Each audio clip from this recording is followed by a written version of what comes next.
May bago kaming kapitbahay, ang malandi na si Aling Tisay. Ang mister niya'y nasa Dubai, kaya tigang na si Aling Tisay. Inaakit niya si tatay, si tatay naman tululaway. Maganda't sexy si Aling Tisay, si tatay ko ay bumigay. Si tatay wala lagi sa bahay, andun sa kapitbahay, sa bahay ni Aling Tisay.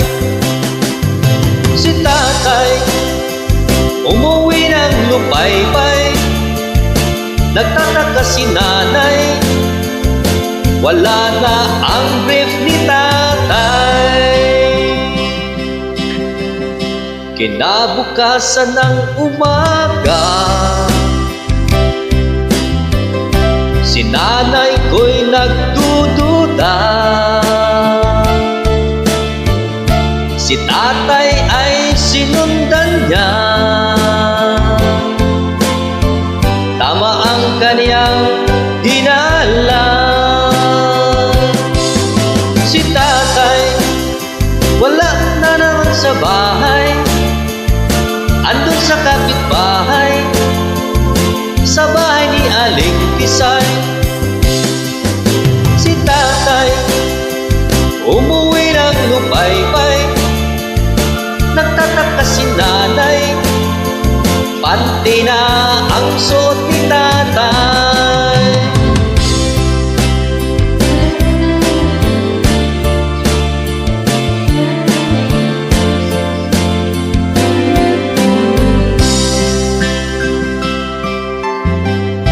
Kitang-kita ng dalawang mata,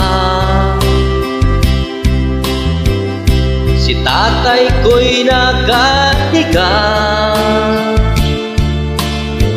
si Aling Tisay ang kayakap niya. Hubot-hubad silang dalawa, sa galit ng aking nanay, hinila si Aling Tisay, nagulat si tatay. Sinipa ang bayag ni tatay, sinampal si Aling Tisay, tumakbo sila sa labas ng bahay. Hinabol sila ng aking nanay, tuwa ang kapitbahay, ubod-ubad na si Aling Tisay.